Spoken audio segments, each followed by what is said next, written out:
Bienvenido a la clase número 20 de Circuitos Electrónicos 2 de la Universidad Simón Bolívar. Hoy continuaremos hablando sobre el tema de estabilidad. En las clases previas tocamos los puntos de estabilidad absoluta, basados en el criterio de Root, de Hurwitz y el criterio de las fracciones múltiples.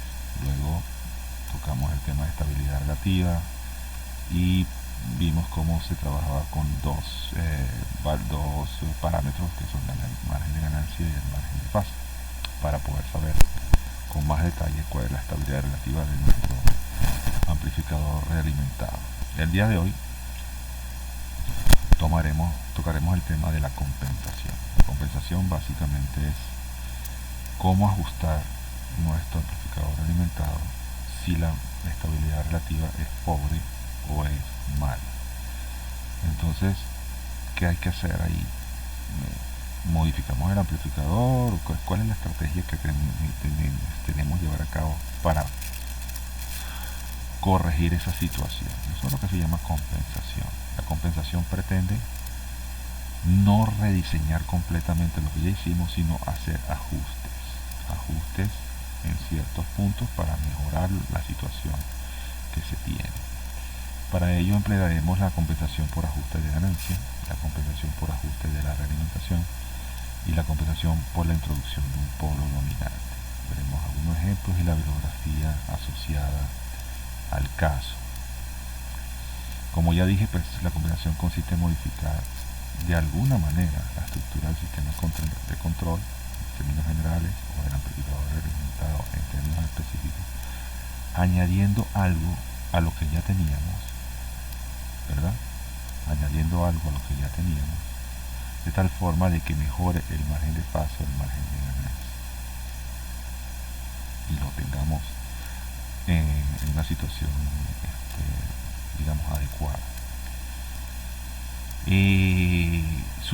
La idea es esas carencias que tengan, pues mejorar, de tal manera, pero haciendo, por supuesto, la mínima afectación sobre lo que ya teníamos diseñado, porque diseñar un amplificador de alta ganancia, sobre todo si a nivel de circuitos integrados, es una tarea larga, y modificar lo que ya se tenía puede resultar incluso imposible, porque habría que empezar a hacer o cambiando todos los transistores o modificando muchas resistencias. Entonces, bueno, para ello hay varias estrategias posibles. La primera, compensación en cascada con el proceso. Se introduce el compensador, lo que sea que eso represente, el compensador en serie con el proceso, que en este caso es el amplificador que fue diseñado. Entonces ese compensador, al quedar en serie con la ganancia a lazo abierto, en este caso G sub S, pues se multiplica. Y esa multiplicación afecta la expresión de la ganancia a lazo cerrado, porque quedaría G sub S multiplicando a GS en la parte de arriba, y abajo sería 1 más G sub C por G sub S por HDS, donde HDS representa la beta de lo que nosotros tenemos como red de realimentación. Entonces afecta toda la expresión al meter el compensador, pero en esta estrategia lo que más se ve afectado, digamos, es la ganancia a lazo abierto, o sea, el compensador multiplicando por el proceso. Haciendo eso, si el compensador es lo suficientemente flexible, podemos entonces mejorar el comportamiento del sistema y mejorar su estabilidad relativa.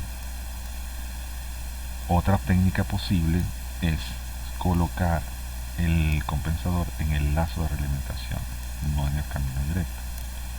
Entonces ahí quedaría multiplicada la red beta por la función de transferencia del compensador, y obviamente la parte de arriba de la ganancia a lazo cerrado va a quedar igual, va a quedar G sub S como camino directo, y en la parte de abajo va a quedar 1 más GC por HDS. La expresión es ligeramente diferente a la anterior, pero tiene sus matices para poder aplicarla dependiendo de cada caso. Otra sería la compensación a la salida, es decir, realimentamos normalmente como estábamos, porque ya tenemos un sistema realimentado, y multiplicamos por Jesús CDS. ¿Qué pasa allí? Que efectivamente ya no está Jesús CS en la ganancia de lazo, simplemente está solamente al multiplicar ambas funciones de transferencia, solamente va a estar aplicada sobre el, va a quedar multiplicada la ganancia por la ganancia de lazo abierto, pero en la parte del numerador, con las consecuencias gráficas que hay que analizar sobre eso. Y la última es usar la compensación a la entrada, que parece similar a la anterior porque siempre quedan en serie y siempre se multiplican, pero el compensar a la entrada, antes de que la señal llegue a eso, pues tiene también, dependiendo de las características del sistema de control, sus ventajas. Entonces eso depende mucho de la experiencia del diseñador y de cada caso en que se esté aplicando una compensación, porque desde el punto de vista de control no solamente hay sistemas electrónicos, hay mecánicos, hay fluídicos, hay neumáticos, entonces dependiendo de cada uno de ellos hay que ver cómo se puede resolver la situación. Entonces bueno, esas son en manera general las cuatro posibilidades. Vamos a tomar alguna de ellas y con eso nos casamos, pues. La primera, que es la que digamos parece ser la más directa, es afectar la ganancia a lazo abierto, y con eso se añade un bloque de valor constante dentro del camino directo, que es el compensador, el caso C que vimos, el Jesús C que vimos anteriormente. De tal manera que, ya pensando en términos gráficos, si yo multiplico el amplificador por ese bloque de compensación, voy a afectar los diagramas de Bode, específicamente el de Bode. La idea es desplazar lo que tenemos, que la ganancia sea muy alta, desplazarla, atenuarla para que el diagrama de Bode, el módulo, se corra hacia abajo en su totalidad, afectando la frecuencia de cruce por 0D, la hace desplazarse hacia su izquierda. Y eso mejoraría automáticamente el margen de fase, porque ahí es donde medimos el margen de fase. Entonces, si mejoramos el margen de fase, por consecuencia se mejora el margen de ganancia. Quedaría una situación como esta, como la que vimos en el primer esquema de compensación. Tenemos una constante, esa es la función de transferencia del compensador, una constante, no lleva términos de S ni nada, porque no queremos afectar la frecuencia, solamente queremos afectar la ganancia. Y la función de transferencia quedaría como ya yo lo había dicho, compensador multiplicando la ganancia de lazo abierto y abajo uno más el compensador, por la ganancia de lazo, básicamente queda también afectada, el lazo abierto y la de ganancia de lazo. En términos matemáticos, si caso C es mayor que 1, pues automáticamente multiplicas una cantidad que amplifica. En la parte gráfica, bueno, si yo amplifico lo que tenía de A, el bode se va a desplazar arriba, va a tener más ganancia, y entonces el punto de corte de 0 de D en el diagrama de bode se me va a desplazar hacia la derecha, desmejorando más aún el margen de fase. Si caso C es una ganancia menor que 1, el diagrama de Bode se atenúa, desplazándose hacia abajo y moviendo la frecuencia de 0 dB, el corte de 0 dB hacia la izquierda. Y esa es la situación que queremos generar. Quitarle ganancia al sistema para mejorar la estabilidad relativa, un sacrificio que debemos aceptar como parte de ganar-ganar allí. ¿Cuál sería la estrategia? Bueno, primero, establecer la situación de estabilidad relativa del amplificador sin compensar, es decir, la foto del sistema sin tocar. Segundo, modificar el amplificador usando el esquema número 1 de compensación, añadiendo una constante C y creando ya un sistema compensado. Tercero, una vez que tengas ya esa decisión, hacemos la matemática para calcular cuánto debería valer K sub C para obtener el margen de fase o el margen de ganancia que nos pidan o que uno desee. Y cuarto, una vez que hayamos determinado el valor de K-sub C, entonces evaluamos la estabilidad del electrificador compensado, o sea, lo que obtuvimos, ¿no? Con la inclusión de esa constante. Ejemplo, se tiene la función de ganancia de lazo tal como están ahí. Calcular el margen de ganancia y margen de fase sin compensar, foto del sistema original. Si se coloca un bloque de ganancia constante, calcula el valor de K-sub C para aumentar el margen de fase a 40 grados. Determina el nuevo margen de ganancia. Es decir, calculamos K-sub C, la meta es que el margen de fase sea 40 grados. Y luego se pide cómo queda afectado el margen de ganancia con ese cambio. Obviamente hay que siempre verificar nuestros resultados para ver cómo, si lo que hicimos quedó bien. Evaluamos la estabilidad relativa del sistema. A la ganancia de lazo sustituimos S por doble omega y después omega por 2pi por F para hablar en términos de Hertz. Darle un colorcito electrónico al asunto. Una vez que se obtiene eso, hacemos un pequeño ajuste en la ganancia de lazo para que nos quede más fácil de trabajar en los cálculos que vamos a hacer. Entonces vamos a hacer a calcular el margen de ganancia primero para ver la estabilidad relativa del sistema. Entonces hallamos cuando la fase se va a hacer menos 180 grados, entonces buscamos la frecuencia de menos 180 grados. Les recuerdo que como vamos a hacer un proceso iterativo, no escojan un valor de frecuencia al azar, busquen entre los polos del sistema. Si generalmente es el primer polo, pero que en este caso el primer polo es en el origen, entonces no me sirve como referencia de frecuencia, entonces buscamos el segundo polo. El segundo polo es el de 500 kHz. Yo tomé ese para hacer como la semilla del proceso iterativo, y dándole valores en aumento hasta que logré que me diera que la fase vale menos 180 grados a 1 MHz. ¿Ese resultado es lógico? Sí, porque queda en algún lugar entre 500 kHz y 2 MHz. Si me diera una cantidad enormemente grande por un error de cálculo, lo podría detectar. Pues el resultado sigue, pues hasta ahí es lógico. Está entre 5 kHz, 500 kHz y 2 MHz. ¿Está bien? Ahora con eso evaluamos el módulo del sistema sin compensar a esa frecuencia y observamos que el margen de ganancia nos da 4.43 dB positivo, es estable. No son los 10 dB que se utilizan como referencia, pero estable.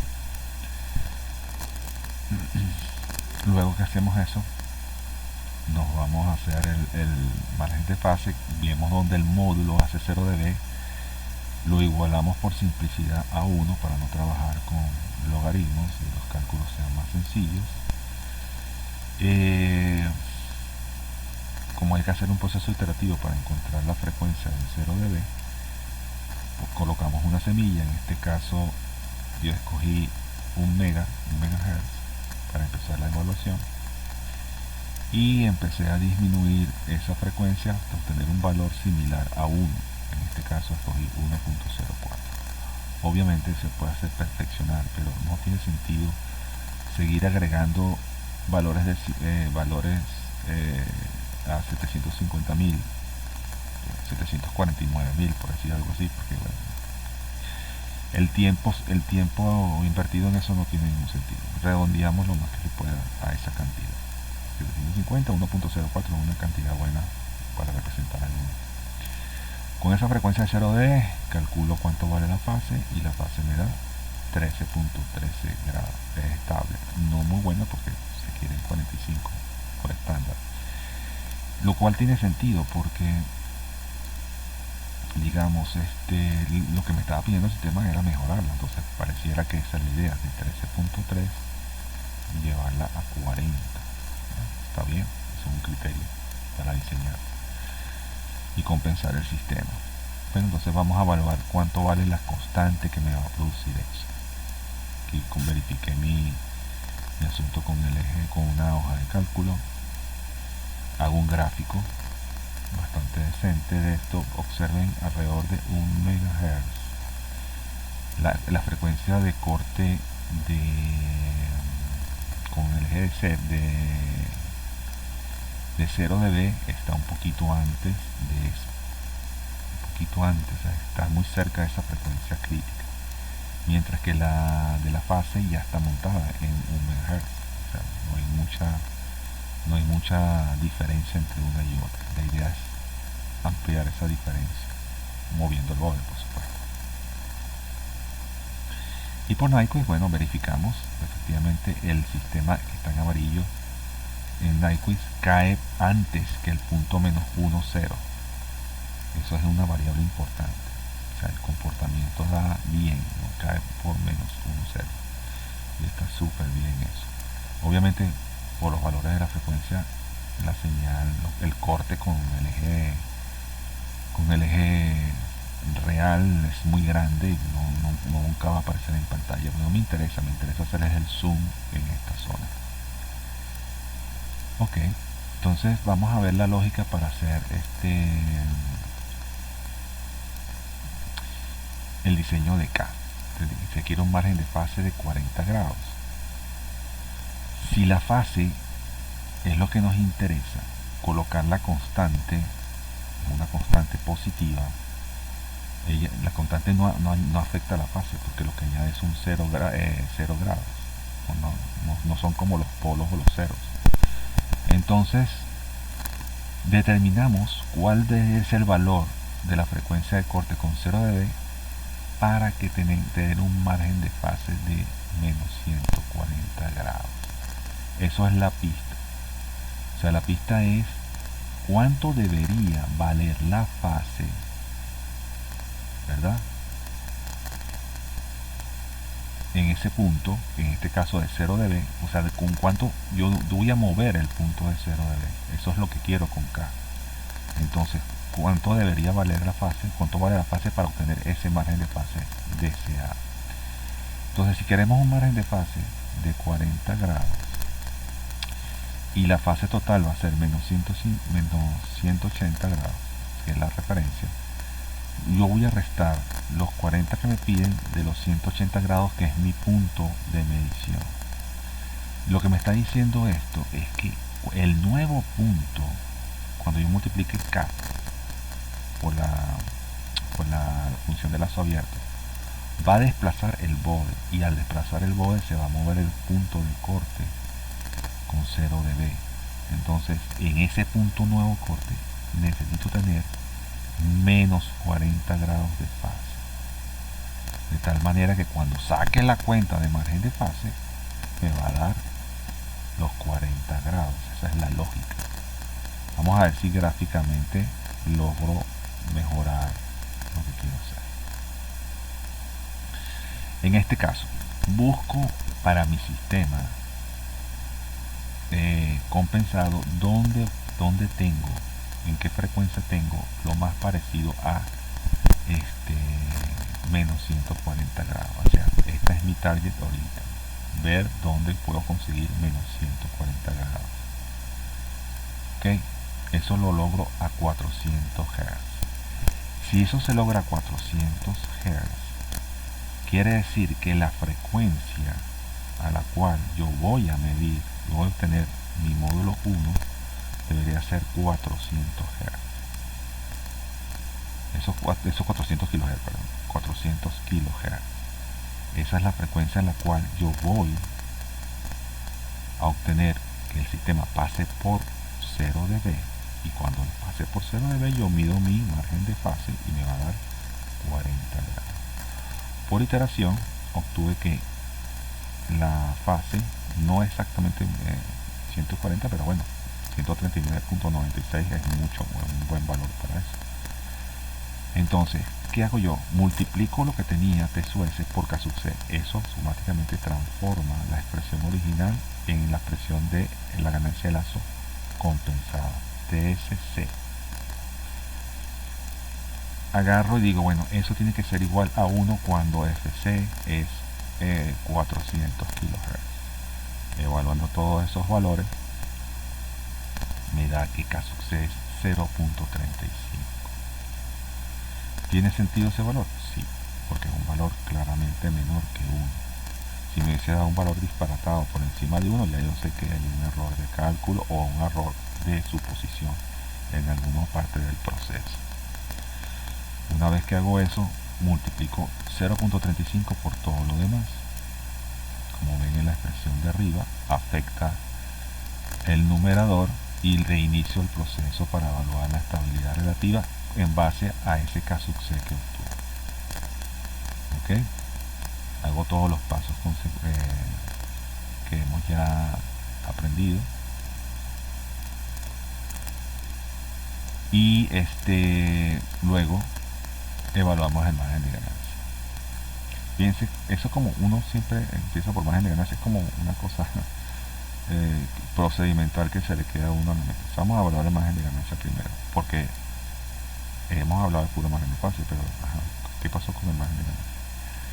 Entonces calculamos la nueva frecuencia de corte de menos 180 grados si existe. Vamos a ver, la frecuencia de corte de menos 180 grados no se modificó. ¿Por qué? Porque la constante no afecta la fase. Por lo tanto sigue estando en 1 MHz, como se vio en el gráfico de Bode original, lo cual está bien. Y entonces evaluamos el módulo en esa frecuencia, pero con el valor de la constante puesta, y vean, obtenemos un margen de ganancia de 13.6 decibeles.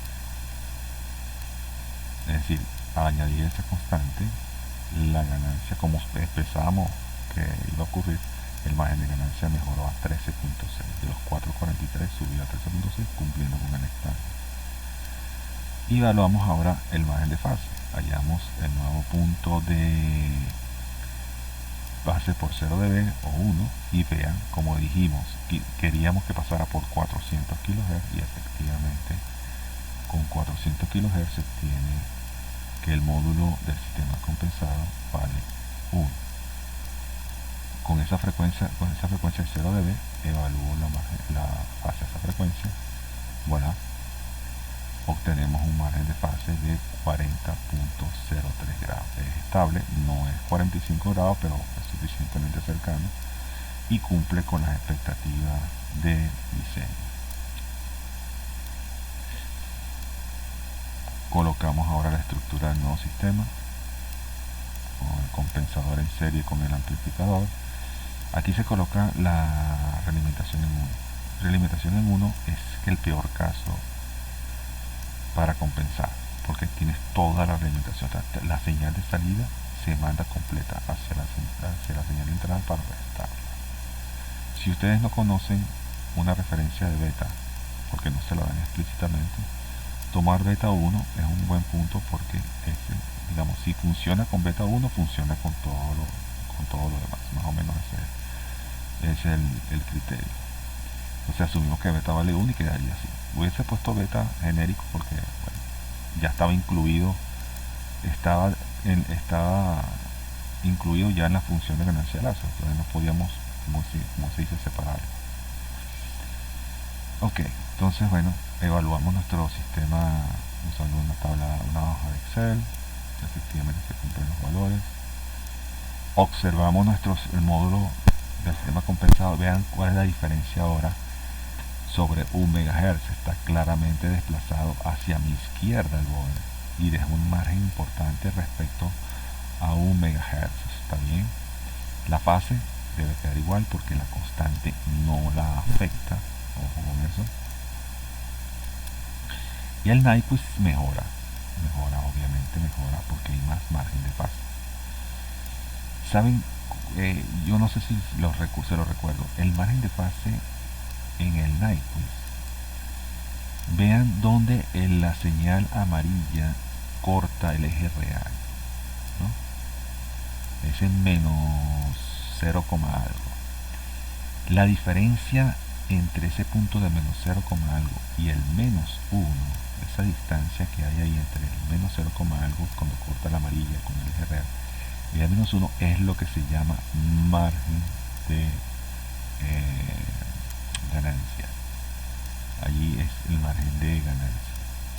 Entonces ustedes pueden ver claramente que el margen de ganancia mejoró bastante. Ok.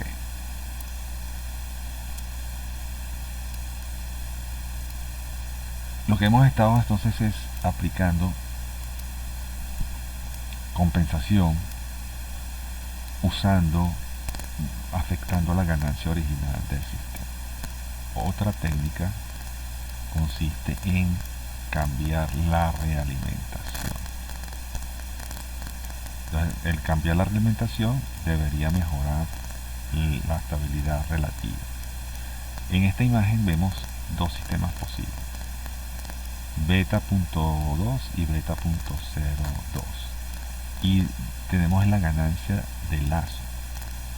Si beta se hace cada vez más pequeña, la ganancia de lazo se ve afectada también, afectando el diagrama de módulo de la ganancia de lazo. Entonces, si la ganancia de lazo se afecta, ¿verdad? Entonces la estabilidad relativa se va a afectar, y entonces hay un cambio importante en las frecuencias, y las frecuencias son la fuente de medición de nuestras variables margen de ganancia y margen de fase. Entonces veamos a ver cómo es eso. Ejemplo 22. Determine la estabilidad relativa de un amplificador limitado cuya ganancia de lazo se muestra a continuación cuando beta es igual a 0.2 y cuando beta es igual a 0.02. Entonces, ganancia de lazo a su S por beta, la colocamos allí y analizamos el primer caso. Hacemos el estudio del margen de fase y margen de ganancia para beta igual a 0.2 con las fórmulas correspondientes. Utilicé una hoja de cálculo para poder abreviar el tiempo y veo que la estabilidad relativa es muy mala. Ambas cantidades son negativas con esa beta. Okay. Ahora evaluamos con 0.02, asumiendo que reducimos en 10, en un factor de 10, esa realimentación. Hacemos las cuentas correspondientes y fíjense el efecto sobre el margen de fase y el margen de ganancia. Mejoró y se hizo estable perfectamente. Entonces uno puede jugar con el valor de beta, que es mucho más sencillo porque, como vimos en multiplicadores realimentados, beta es una red resistiva usualmente. Entonces modificar esa red resistiva es un trabajo sencillo desde el punto de vista práctico. Entonces no es modificar un amplificador tipo LM741, sino simplemente un par de resistencias y ajustar sus valores al principio, ¿no? Entonces esa técnica funciona y ayuda a corregir la estabilidad relativa, corregirla y mejorarla, por supuesto. La tercera tiene que ser por compensación de polo dominante, pero esa quizás es el camino no tan deseado de hacer, porque significa intervenir sobre la estructura del amplificador, añadiendo un condensador de compensación externo sobre el amplificador, de tal manera de que yo introduzca un polo dominante, un polo que le gane a los demás polos del sistema natural, del sistema sin compensar, y eso haga que el sistema en general responda. Es decir, si el sistema tiene 3 polos, yo le voy a añadir un cuarto polo, y ese polo le va a ganar a los otros 3 en frecuencia, y va a estar por debajo de la frecuencia de los polos naturales del amplificador. Se conecta de tal manera que, bueno, queda en paralelo con alguna capacitancia específica del amplificador. Y usando el análisis de Miller, bueno, el condensador de Miller, añadiendo ese condensador externo, se calcula, como ya sabemos, 1 más la ganancia por el valor de la capacitancia, y el polo dominante la frecuencia en Hertz va a quedar en esa frecuencia que está allí, donde la R equivalente es la resistencia que va a haber ese condensador, esa capacitancia que estamos metiendo adicional dentro del amplificador. Muchos, por lo menos lo fue mucho tiempo, amplificadores operacionales traían dos terminales para colocar allí un condensador de compensación y mejorar su respuesta. O sea, estaba como dos terminales abiertos justo en los puntos donde se necesita colocar, donde está el CSUF. Hay dos terminales que salen en el circuito integrado y ahí colocan el CSUF sin necesidad de ponerse ahí a operar el circuito operacional, no hacer una operación ahí de inserción, cosa que es imposible en la vida práctica, ¿no? Pero bueno, ¿quién mejor que el que diseñó el amplificador para decir dónde puede haber un bus que se puede colocar si lo necesita? Ejemplo 23, eso para ponerle número, ¿no? Determine la ubicación del polo dominante producido por el capacitor de compensación CSUF de 30 picofaradios si se sabe que la impedancia vista por él es de 500 kHz a la resistencia equivalente y la ganancia de la etapa de amplificación A es de 10 a la 3. Colocando esos números, observamos que creamos un polo dominante. Ahora vean los números del polo dominante. 10.61 Hz. O sea, si teníamos polos como en el ejemplo anterior, de 500 kHz el primero, muérete que uno de los primeros, queda en 10.61. Nada que ver, o sea, destruye completamente el ancho de banda del amplificador. Y eso es una de las desventajas que se tiene con la compensación usando el polo dominante. Se sacrifica mucha frecuencia. Lamentablemente esa es una de las debilidades de esta técnica. Esto es un ejemplo que tiene no propósito de asustar, simplemente de mostrarle el grado de dificultad que conllevaría hacer esto en la vida real. Dice, determina la ubicación del polo dominante del LM741 si se pudiera. Si se sabe que la ganancia de la segunda etapa de amplificador del 741 es 285. Digamos, los que diseñaron el 741 dicen, mira, en la segunda etapa hay un punto crítico donde insertar un condensador de compensación. La ganancia de esa etapa es 285. Por lo tanto, puedo hacer una estimación del condensador de Miller que yo tendría que añadir allí. Si la capacitancia era 30 picofaradios, en este caso, el condensador de Miller me queda en 8.580 picofaradios, considerablemente más grande. Eso es más de 8.000 veces más grande que el de 30 picofaradios.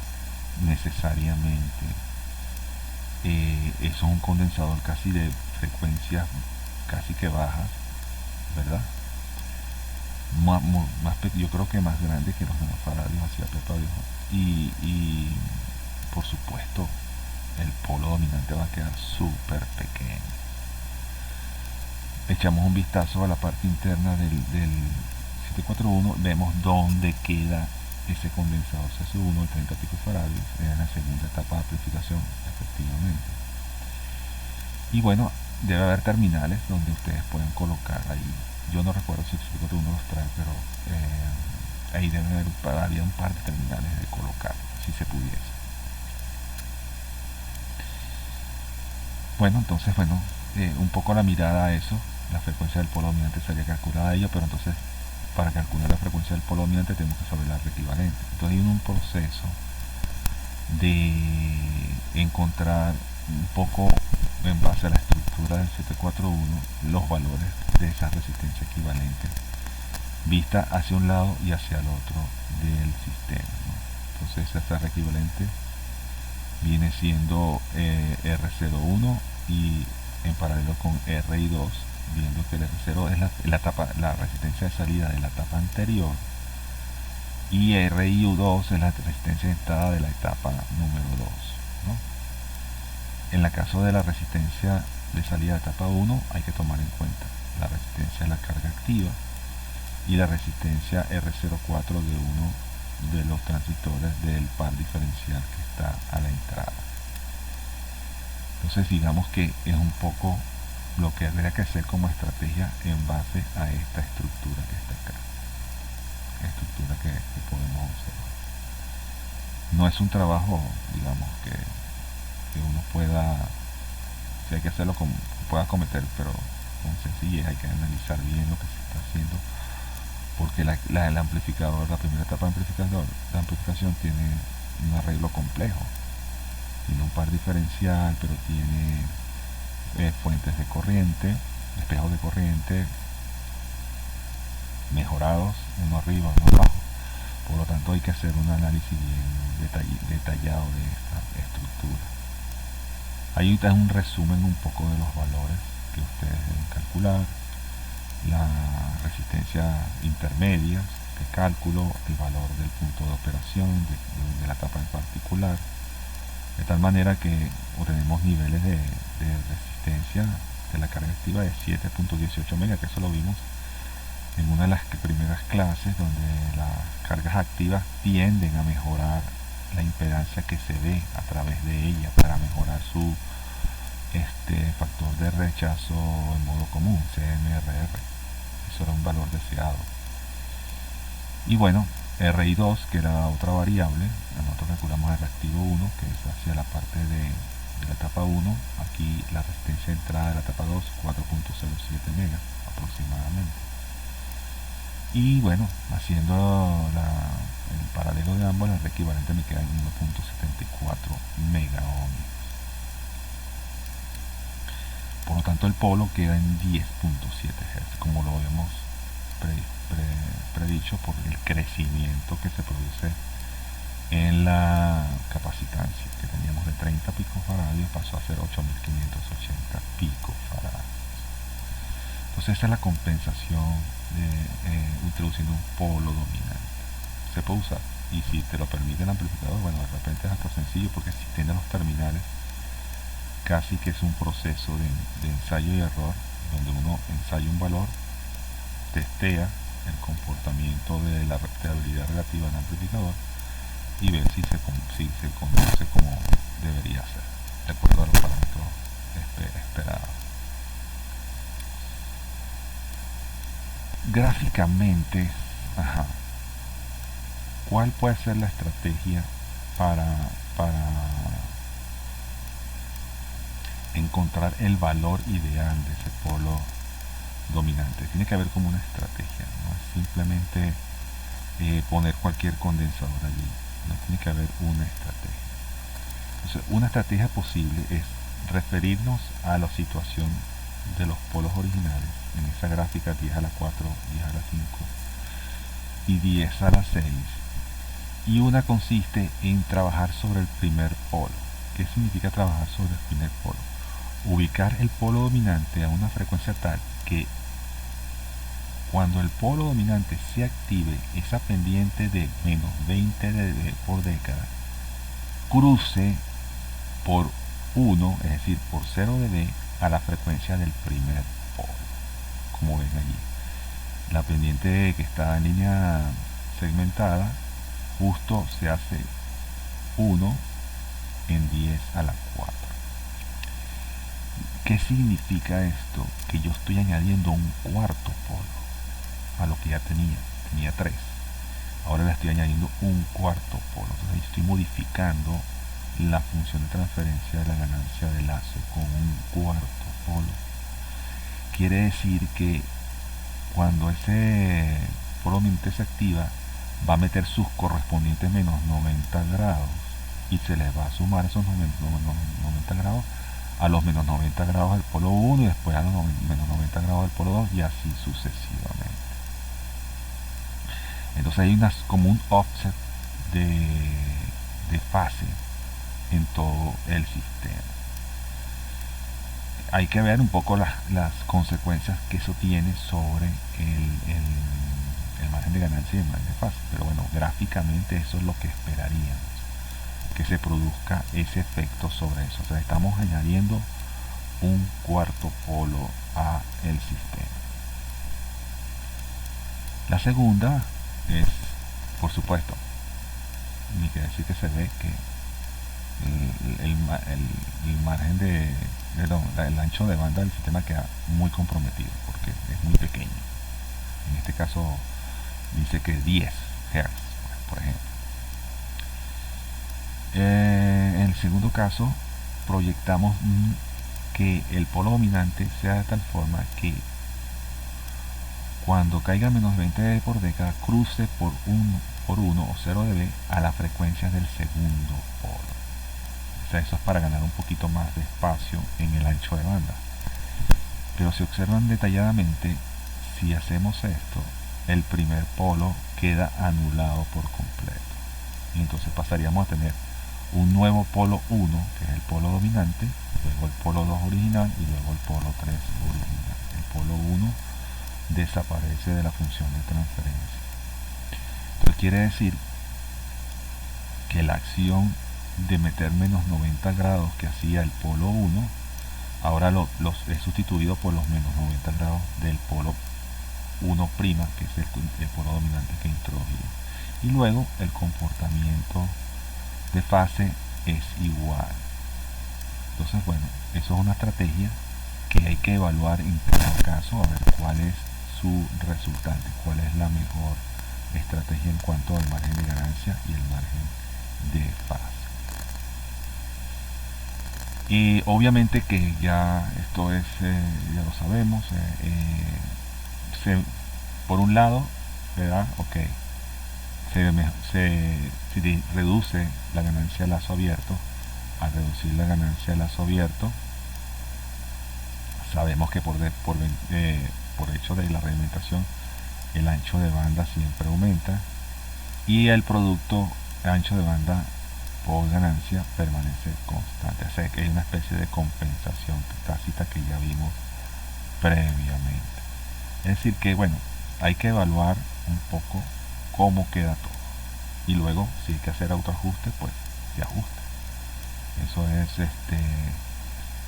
posible. Vamos a usar el primer criterio para determinar una expresión matemática que me permita hacer esto.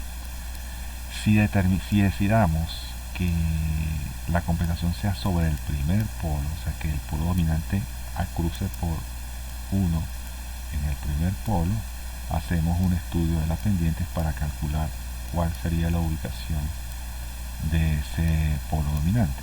Ya lo hicimos en la primera clase que vimos sobre Bode, y bueno, básicamente es lo que ustedes ven allí, haciendo el cálculo de pendiente. Recuerden que si la amplitud está en forma logarítmica, la frecuencia también está en forma logarítmica. Ambos ejes, el eje X y el eje Y, están expresados en forma logarítmica. Hay que tener cuidado con eso. Por eso es que dice el logaritmo del polo 1 menos el logaritmo del polo dominante, con sus valores de amplitud respectivos. Haciendo el despeje correspondiente me da que el polo dominante se calcularía de manera muy simple como el valor del polo 1 entre la ganancia a lazo abierto. Voilà, ya no es una fórmula muy complicada para poder determinar dónde quedaría ese polo y meterlo dentro de la función de transferencia cuando ocupe. Vean cómo queda esa función de transferencia. La función de transferencia original solamente incluía polo 1, polo 2 y polo 3, y ahora aparece un nuevo polo, que es el polo dominante. La expresión de ese módulo sería como la que ven ustedes allí, con A sub 0 y abajo la raíz cuadrada de la parte imaginaria al cuadrado más la parte real al cuadrado de cada uno de esos polos que introducimos. Ok.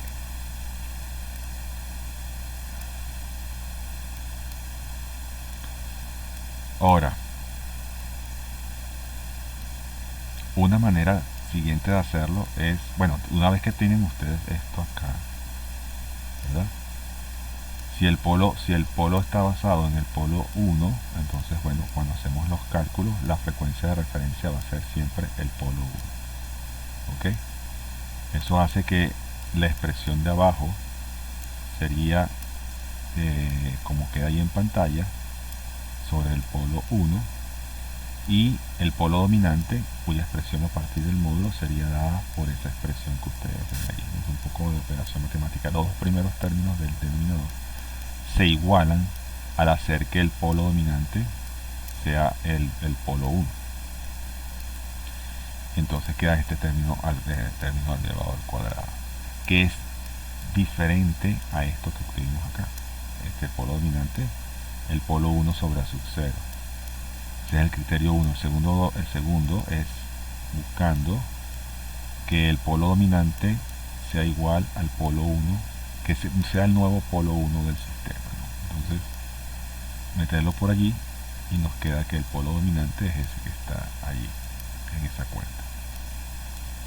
O sea, son maneras matemáticas de determinar.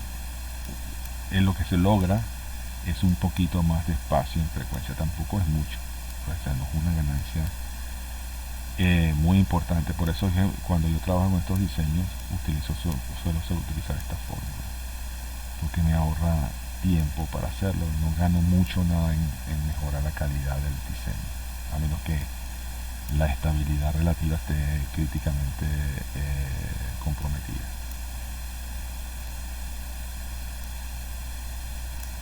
Ok, entonces bueno, tenemos el polo dominante. Un ejemplo dice evaluar la estabilidad del amplificador cuya ganancia de lazo es esa, y compense el amplificador usando el método del polo dominante si es necesario, porque todavía no sabemos cómo está la estabilidad relativa del amplificador. Ahorrándonos todos los pasos que ya conocemos, yo hice estos cálculos usando el Excel, y vean cómo está la estabilidad relativa. Terrible, ¿no? Menos 72.19 de margen de ganancia y menos 81.99 grados de margen de fase. Malo, malo, malo. Nos vamos por la vía fácil. Calculamos el método polo dominante, polo 1 entre a sub 0 me da 2 Hz. Eso introduce ese cuarto polo allí. El sistema compensado de esa manera, y sobre ese sistema aplicamos las fórmulas de margen de ganancia y margen de fase, y fíjense, margen de ganancia 19,92, margen de fase 47.14. Hagan ustedes el ejercicio matemático de sacar esas cuentas. Criterio 2. Usamos la ubicación del polo dominante respecto al primer polo con la fórmula que ya obtuvimos. Si tenemos todavía los 4 polos, pues por supuesto, como se puede apreciar en la pantalla, porque hay 4 módulos. Simplemente que para ubicar el primer polo lo hacemos en base a la ubicación del primer polo, sin usar la aproximación directa. Eso hace que el valor de ese polo dominante, usando esta aproximación matemática, me den 2.84 Hz. Como ven, no gané mucho. En la anterior me da 2 Hz.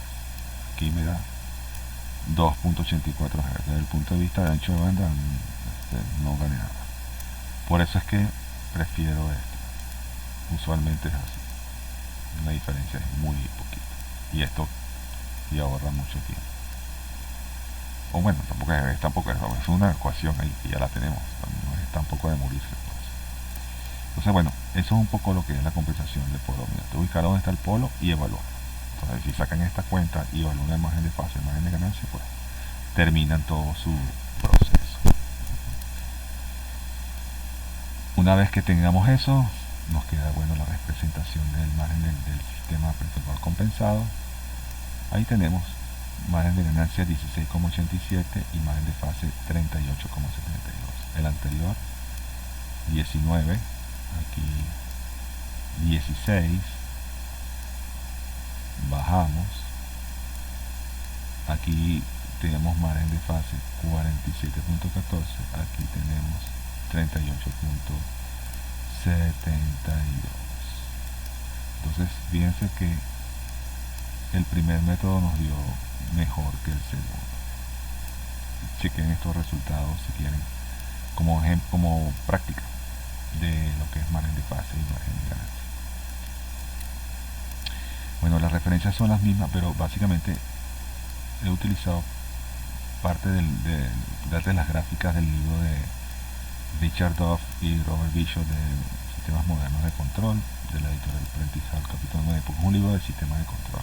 Está orientado a sistemas de control, no a electrónica, pero los conceptos aplican. Bueno, nos vemos en la siguiente clase. Revisen este video en su momento correspondiente. Gracias.